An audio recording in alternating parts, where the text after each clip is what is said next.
인생을 살면서 이런저런 모양으로 어려움에 처할 때가 많이 있습니다. 경제적으로, 물질적으로, 또 건강의 문제로, 혹은 주변과의 관계에 의한 어려움, 이런 것들로 아주 다양하게 어려움을 만나고, 또 그것을 또 그거에 의해서 좌지우지 되기도 하고, 그렇게 저렇게 우리가 살아갑니다. 어쩌면 바로 지금 이 순간이 그런 어려움의 한순간이 아닐까 생각을 해봅니다. 짧지만 정말 지나온 저의 이민 세월을 보면 크고 작은 어려움들로 저의 이민, 작은 저 개인적인 이민 역사가 만들어졌습니다. 뭐 개인적으로 그렇고요. 또 사회적으로도 마찬가지예요. 사회적으로도 많은 어려운 시절을 겪어가면서 역사적으로 이렇게 그런 일들이 일어났어요. 그 중에 사실 특히 지난 3월경부터 시작된 이 코로나 바이러스, 코비드 19. 여러분, 코비드 19이 무슨 뜻인지 아시죠? 그죠? 19가 그게 2019년에 생겨서 19이라고 그랬대요. 하여튼 그 코로나 바이러스에 의한 어려움은 어쩌면 역사상 가장 큰 지금 그 세계가 맞이하고 있는 전 세계적인 전염병, 뭐 이렇게 표현해야 되나? 세계가 맞이하고 있는 그 어떤 위기, 어려운 이런 시기고 상황인 것 같습니다. 그래서인지 요즘은 더욱 우리 삶 가운데 생겨나는 이런 어떤 관계가 점점 이렇게 강팍해지고 있다는 그런 느낌을 받아요. 그래서 이을 수가 없죠. 마스크라는 어떤 새로운 문화가 자리를 잡아가고, 또 그로 인하여서 우리는 마스크에 얼굴이 가려지니까 그 전에 늘 하고 있던 그 미소로 인사를 나눌 수도 없고, 또 얼굴 표정에서 우리의 감정을 드러낼 수도 없고, 그 상대에게 그런 표현을 할 수 없으니까 너무 진짜 답답하고 강팍해지는 것 같아요. 그리고 우리에게 이렇게 주어진 삶의 환경은 이렇게 언제나 정말 아름답지 않고 오히려 정말 흉측한 모양으로 우리에게 정말 다가오고, 그런 어려운 환경은 우리로부터 제일 중요한 감사라는 것을 빼앗아가는 것 같습니다. 정말 감사하기에는 어려운 상황들이고, 또 이런 일들이 시시때때로 생겨나서 우리의 마음을 아프게 하고, 또 우리의 감성마저도 메마르게 하는 것 같습니다. 이제 가을이 다가왔잖아요. 천고마비의 계절. 굉장히 그 감성이 살아날 수 있는 그런 계절인데도 불구하고 너무너무 메말라 있다는 걸 우리가 피부로 좀 느낍니다. 혹시 여러분 그 코로나 블루라고 들어보셨나요? 코로나 블루? 코로나 블루, 이 말은요, 그러니까 코비드 19 이후로 생겨난 새로운 어떤 신종 언어라고 이게 말을 해요. 코로나 바이러스하고 블루라는 말이 합성어예요.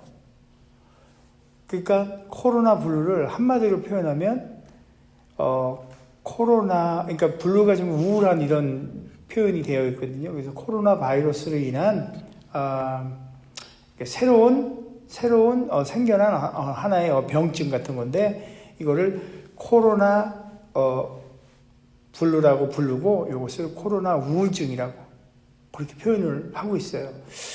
코로나로 인해서 집안에서만 이렇게 스스로 격리하게 되고, 그렇게 하다 보니까 사회적 활동이 제재가 돼서 자연스럽게 정말 나갈 수도 없고, 이런 혼자 앉아서 이렇게 갇히게 되니까 정신적으로 이런 피폐함들이 오므로 말미암아 우울증의 증세가 발생한다는 그런 또 다른 어떤 정신병과 같은 그런 인간에게 오지 말아야 할 아주 또 다른 질병인 것이죠.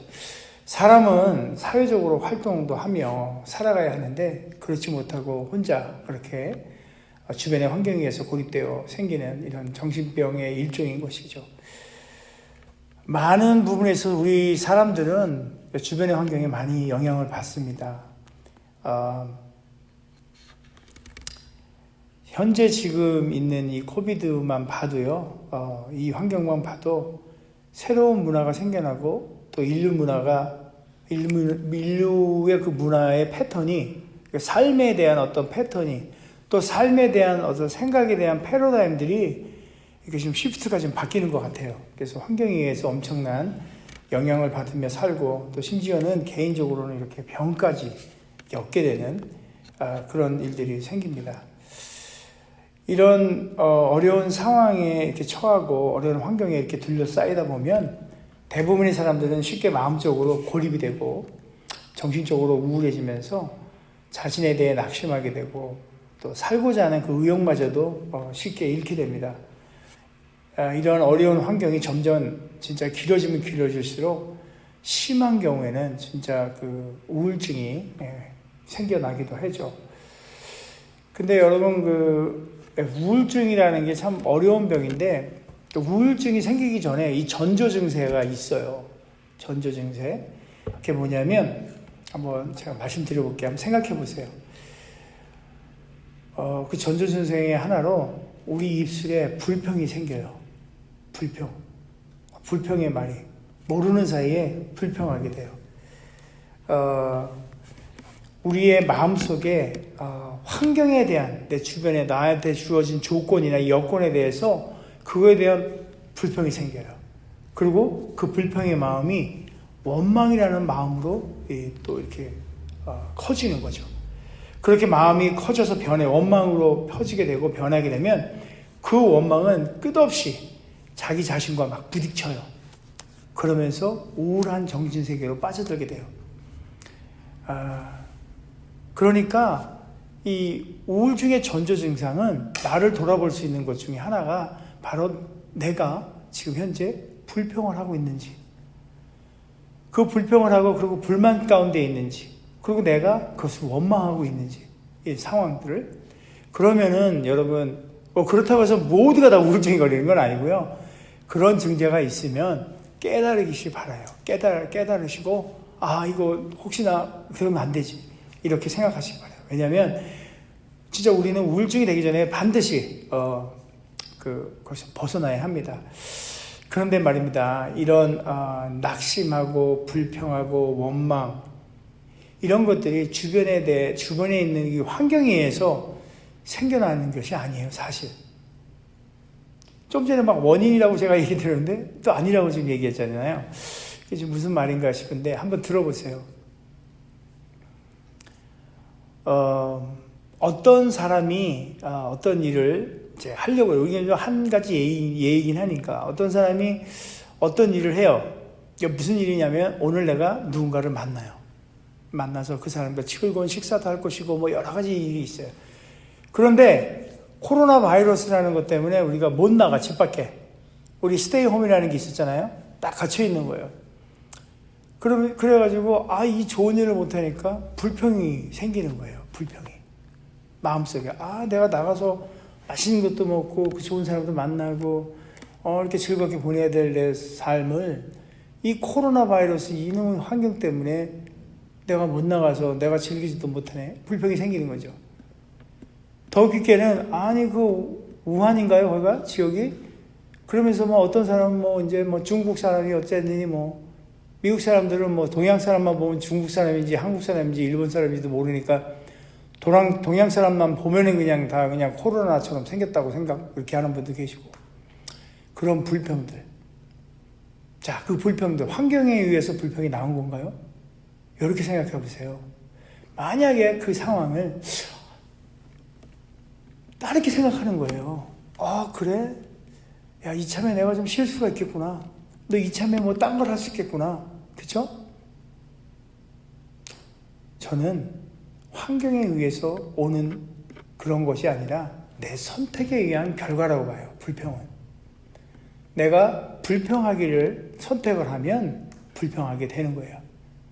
그러나 내가 그것을 불평으로 생각하지 아니하고 그것을 나에게 맞춰서 정말 기쁨으로 받아들이고 한다면 그것은 불평이 아닌 기쁨으로 또 더 좋은 일로 올 수 있는 거죠. 그래서 결국 저는 생각을 주변에 있는 환경이 그것이 나로 인해서 어떤 좌지우지되고 나를 불평으로 만들어내고 불평이 원망이 되고 원망이 우울증으로 간다 이런 게 아니라 오롯이 나의 선택에 의해서 그것이 우울증까지 갈 수 있다는 것을 제가 말씀드리고자 하는 겁니다. 선택이라는 것은 할 수도 있고 안 할 수도 있고 이런 것을 우리가 선택이라고 그러잖아요. 우리가 낙심함으로 불평하고 원망함으로 불행을 선택하는 거예요. 불행함을, 불편함들을.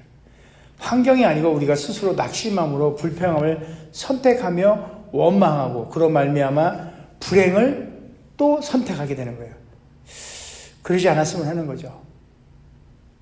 400여 년간 동안 종살이로부터 출애굽을 한 우리 이스라엘 백성들, 우리 다 알고 있죠? 출애굽을 한 사건들. 그 어려운 400년이라는 세월을 내가 태어났더니 노예야. 내가 태어났더니 맨날 그냥 뒤치다꺼리하고 잡일하고 살아야 되는 거예요. 아무런 희망도 없고 소망도 없는 그런 삶 속에서 여호와 하나님께서 그들을 인도하셨어요. 자유로이. 자, 그랬다면 참 이런 비유가 될지 모르겠지만 영주권이 없어가지고 여기 힘들게 살는 분들이 영주권을 받게 돼요. 그러니까 엄청난 일이에요. 그분들에게는. 진짜 저 역시 마찬가지였지만 자, 그런 자유를 얻었어요. 너무너무 감사하죠. 감사해요. 근데 이스라엘 백성들은 잠시 잠깐의 감사는 있었어요. 춤추고 꽹가리 치며 찬양하고 여호와를 경배하고 이랬긴 했어요. 그러나 그 잠시 잠깐의 감사함보다는 광야 생활 동안 이들은 광야라는 그 환경만 바라보고 거저 그냥 시시때때로 오히려 불평의 그 기간이 더 길었던 것 같아요. 감사를 5분 했으면 불평을 한 5년 한 거예요. 이를테면 그렇다는 거죠.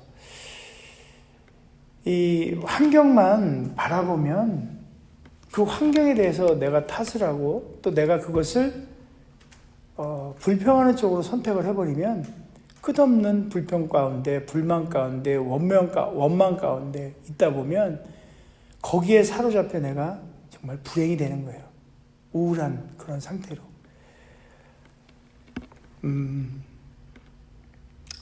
어려운 환경 가운데 정말 감사의 마음을 갖는다는 건 쉽지 않은 일이겠죠. 그런데 오히려 좋은 일 있고 기쁜 일 있고 막 행복한 일 있고 여러 가지 좋은 일들이 있는데도 우리는 많은 경우에 그것조차도 감사하지 못해요. 그러니까 좋은 일이고 막 기쁜 일이고 나한테 참 이렇게 득이 되고 많이 좋은 일이 있는데도 잘 감사를 못하는데 하물며 불행한 상태에서 불안한 환경 속에서 어떻게 감사가 나올까요? 쉽지 않죠. 그죠? 한번 이렇게 생각해 봅시다. 누가복음 17장에 이런 말씀이 있어요. 16절과 17절, 17장 16절에서 17절 말씀을 보면 예수의 발 아래 엎드려 감사하니 그는 사마리아 사람이라. 예수께서 대답하여 이르시되 10사람이 다 깨끗함을 받지 아니하였느냐? 그 9은 어디 갔느냐? 이 사건은 10명의 그 나병 환자가 고침을 받는 그런 상황이었어요. 그런데 그 중에 사마리아 사람 한 사람만이 감사를 했어요. 자, 어떠한 환경이나 조건으로 인해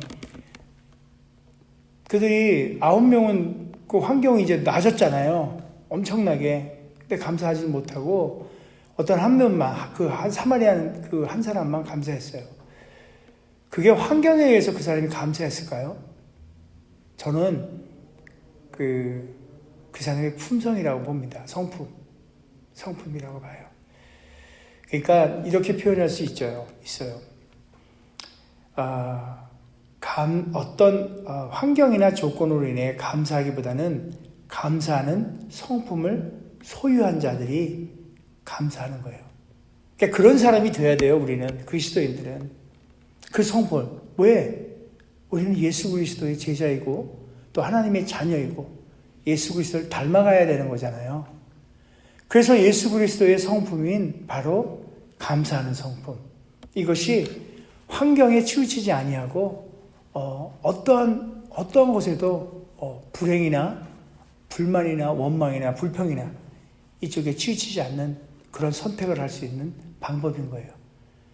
그런 성품을 소유할 수 있는 방법들이 있는데 그것은 날마다 말씀을 상고하며 나아가는 거죠.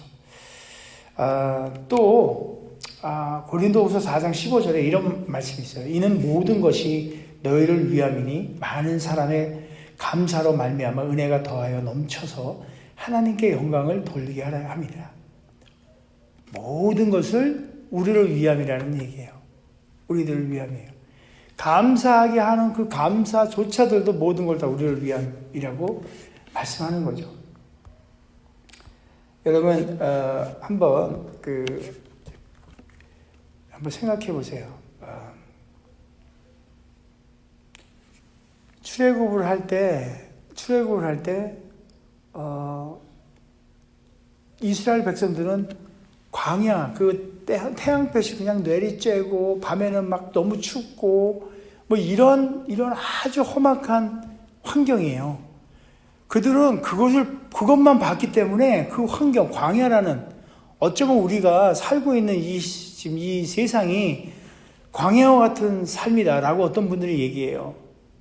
그러니까 천국을 진짜 젖과 꿀이 흐르는 가나안 땅이라고 생각도 하고요. 그렇게 표현들 하잖아요.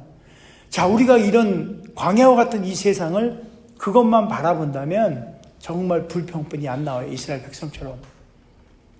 그렇죠? 그게 힘든 거예요. 그런데 여러분 이렇게 한번 생각해 보세요. 불기둥하고 구름기둥이라는 표현을 성경에 우리가 알고 있죠. 그죠? 낮에는 뭘로요? 낮에는 구름기둥으로, 밤에는 불기둥으로. 바로 하나님께서 그 이스라엘 백성들을 그 광야에서 40년 동안 그 광야 생활을 이끌어 오셨고 그들을 보호하셨고 그 만나로 내려주신 이 모든 은혜들을 만약에 그들이 그걸 바랐다면, 그러니까 광야를 바라보지 않고 그 위에는 하나님의 은혜인 불기둥과 구름기둥을 바라보고 있었다면 그들 입술은 아마 불평이 아니고 날마다 감사의 입술로 감사의 마음으로 살지 않았을까요? 제가 감히 한번 도전해 봅니다. 오늘 우리가 살고 있는 이 삶이 얼마나 힘들고 지치고 현재 있는 상황이 제일 힘들어요. 자기 자신이 겪고 있는 상황이 제일 힘든 거예요. 그 얘기를 제가 예를 들어서 제가 지금 겪고 있는 이 힘든 상황을 여러분께 얘기하면 그거 갖고 그렇지만 저에게 제일 힘든 일이에요. 여러분들도 마찬가지일 거예요. 그것은 내 환경만 보고 있기 때문이에요. 그러나 구름기둥과 불기둥을 하나님께서 보여주신 그 구름기둥과 불기둥과 같은 그 하나님의 은혜를 우리가 바라본다면 앞에 있는 이 환경에 의한 이런 것들은 아무것도 아니에요. 왜? 그 뒤에 있는 하나님의 축복과 그 뒤에 있는 그 위에 있는 하나님의 은혜를 우리가 알기 때문이에요. 가장 좋은 게 바로 천국 소망입니다. 지금의 삶이 힘들고 어렵고 정말 형편없다 보여도 우리는 천국 시민이잖아요. 지난주에 제가 설교했어요. 천국 시민으로서 살아야 합니다. 바로 그 천국 소망을 둔다면 이 모든 환경은 아무것도 아닌 거죠. 잠시 잠깐 지나가는 것들이고 또한 그걸로 인해서 우리가 조금 전에 제가 말씀드렸듯이 너희를 위함에 감사를 통해서 그것 또한 하나님의 영광을 위한 것들이에요. 오늘 우리가 읽은 신명기 30장에는 이스라엘 백성이 40년간의 광야 생활 후 요단강을 건너기 바로 직전에 하나님께서는 그 40년의 광야 생활 동안 불평이 많았던 그들에게 이제 마지막으로 모세가 그들에게 다시 한번 하나님과의 언약을 세우는 그런 장면이에요. 하나님께서 먼저 30장 15절 말씀에 보라, 내가 오늘 생명과 복, 생명하고 복. 그 다음에 사망과 화, 이거를 내 앞에 두었다. 하나님께서 말씀하시고 19절에 보니까 내가 생명과 반대되는 그 사망, 아까는 생명과 이 복이라고 하나의 생명과 복, 하나님의 축복을 얘기하시고, 또 하나는 사망과 화, 우리가 얘기했던 그 불행들, 이런 걸 묶고 놓으셨어요. 그러면서 19절에 하나님께서 내가 생명과 사망, 복과 저주를 내 앞에 두었은즉, 그러면서 하나님께서는 너희와 너희 자손이 살려거든. 그러니까 우리 자신과 우리 자녀들이 영원토록 영생의 삶을, 천국의 삶을 살려거든 이제 생명을 택하라. 말씀을 정리해 봅니다. 매일같이 우리는 선택의 기로에 서서 선택을 하며 살아요. 옛날에 우리 권사님 계시겠지만 옛날에 저희 어머니나 저희 할머니들은 그랬어요. 너는 왜 이렇게 오만 때만이라고 그래. 오만 때만까지 생각을 하고 사냐. 사람이요, 과학자들이 연구를 해보니까 하루 평균 생각하는 게 한 5만 가지 생각을 하고 산대요.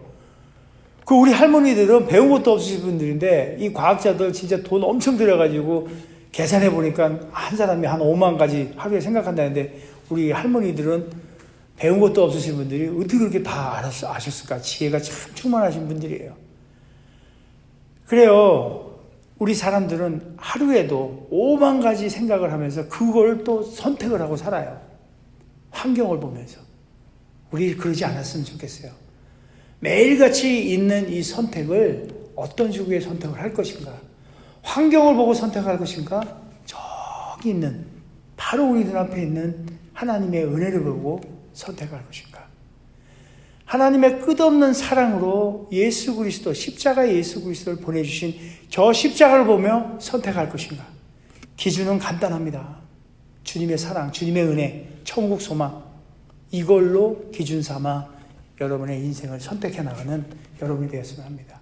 이것이 세상에서 할 수 없는 바로 오늘 말씀의 제목처럼 또 다른 선택을 하는 거예요. 두 가지가 있어서 선택이 아니고요. 이 길로 간다, 저 길로 간다가 아니라 바로 또 다른 선택은 하나님의 사랑이에요. 하나님의 은혜예요. 천국 소망이고 십자가의 복음이에요. 이것을 선택하는 것이 또 다른 선택입니다. 우리 그리스도인은, 특별히 우리 평강침례교회, 피스풀 교회는 그런 또 다른 선택인 하나님의 사랑과 예수 그리스도의 은혜와 십자가 그 복음을 선택해 나가는 저와 여러분이 됐으면 합니다. 누가 이런 말을 했나요? 당신이 어떻게 죽을 것인지, 언제 죽을 것인지 선택할 수 없다. 그러나 어떻게 살 수 있느냐는 선택할 수 있다. 맞죠?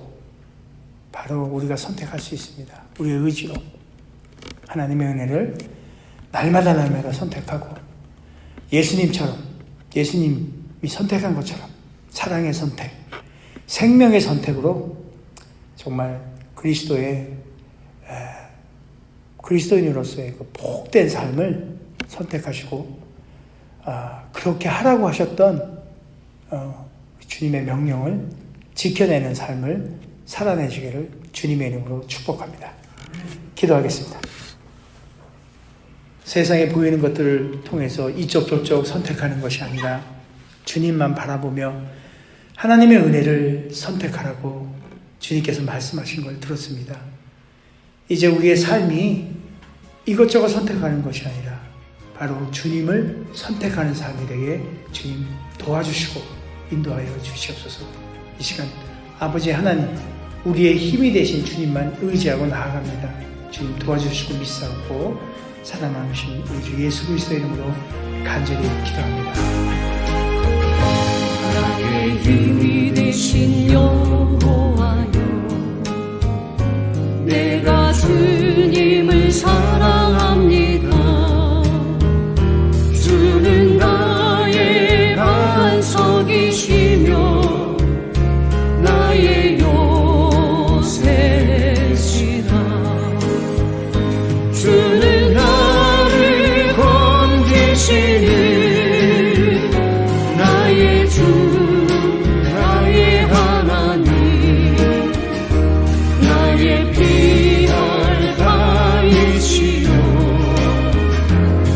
나의 강 되시라 나의 하나님 나의 하나님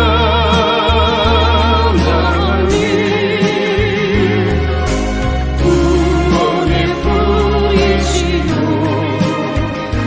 나의 산송이라 나의 하나님 나의 하나님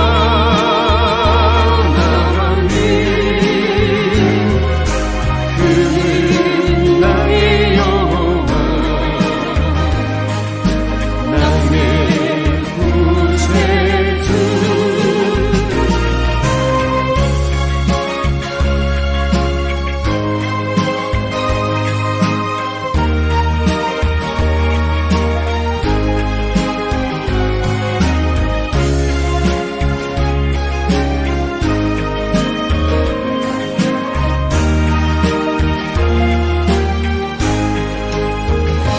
나의 생명이신 여호와여 내가 주님을 찬양합니다 주는 나의 사랑이시며 나의 의지시라 주는 나를 이끄시오 주의 길 인도하시며 나의 생의 목자 되시니 내가 따르리라 나의 하나님 나의 하나님